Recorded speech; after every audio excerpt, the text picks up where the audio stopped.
রোজা রেখে যে ব্যক্তি মিথ্যা কথা, মিথ্যা কাজ মানে পাপ কাজ, অন্যায় কাজ ছাড়তে পারলো না, তার না খেয়ে থাকা, না পান করে থাকাতে আল্লাহর কিছু যায় আসে না।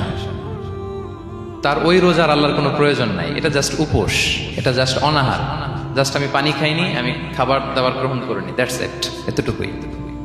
এতে আল্লাহর কিছু যায় আসে না। এটার কোনো সিগনিফিকেন্স আল্লাহ তাআলার কাছে নাই যে রোজাও রাখলো আবার মিথ্যাও বলে, রোজাও রাখলো আবার গীবত করতেছে, রোজাও রাখে অন্যের জন্য অকল্যাণ কামনা করে, রোজাও রাখে খারাপ কাজ করতেছে, নিষিদ্ধ কাজগুলো করতেছে। তাহলে এই রোজা রাখা না রাখার সময় এই রোজায় কোনো ফায়দা নাই।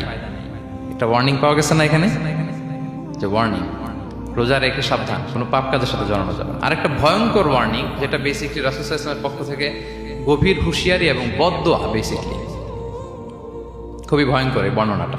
মুসনাদে বাজ্জারে হাদিসটা এসেছে, হাদিসটি হাসান পর্যায়ের হাদিস। জাবির ইবনে সামুরা রাদিয়াল্লাহু তাআলা আনহু বলেন, সাইদান নবী সাল্লাল্লাহু আলাইহি ওয়াসাল্লাম আল মিম্বার, রাসূল সাল্লাল্লাহু আলাইহি ওয়াসাল্লাম মসজিদে নববীর মিম্বারে আরোহণ করলেন। ফাকালা আমিন আমিন আমিন, তিনবার তিনি আমিন বললেন, আমিন আমিন আমিন। ফালাম্মা নাযালা সুইলা আন যালিক, যখন নেমে আসলেন জিজ্ঞেস করা হলো, রাসূল সাল্লাল্লাহু আলাইহি ওয়াসাল্লাম আপনি আমিন আমিন আমিন বললেন, এমন তো করতে দেখি না কখনো, কেন বললেন? ফাকালা, রাসূল সাল্লাল্লাহু আলাইহি ওয়াসাল্লাম বললেন, আতানি জিবরিল, জিবরাইল একটু আগে আমার কাছে এসেছে। ওয়াকাল, এবং বলেছে, রহিমা আনফুমরিইন আদরাকা রমাদানা ফালাম ইউগফার লাহ, ওই ব্যক্তির ধ্বংস হোক যে রমাদান পেল কিন্তু নিজের জীবনের গুনাহ ক্ষমা করাতে পারল না। কুল আমিন, আমাকে আমিন বলতে বলা হলো। ফাকুলতু আমিন, আমি বললাম আমিন।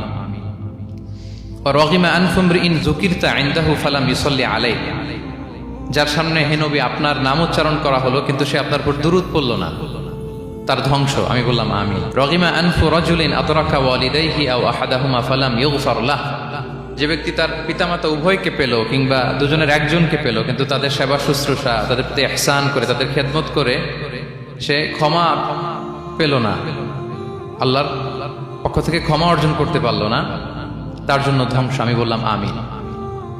সম্মানিত সুধী, রাসূল সাল্লাল্লাহু আলাইহি ওয়াসাল্লামের পক্ষ থেকে বদদোয়া, হুঁশিয়ারি এবং তাদের ধ্বংসের জন্য রাসূল সাল্লাল্লাহু আলাইহি ওয়াসাল্লাম আমিন বলেছেন। কে আমিন বলেছেন বলেন তো সবাই?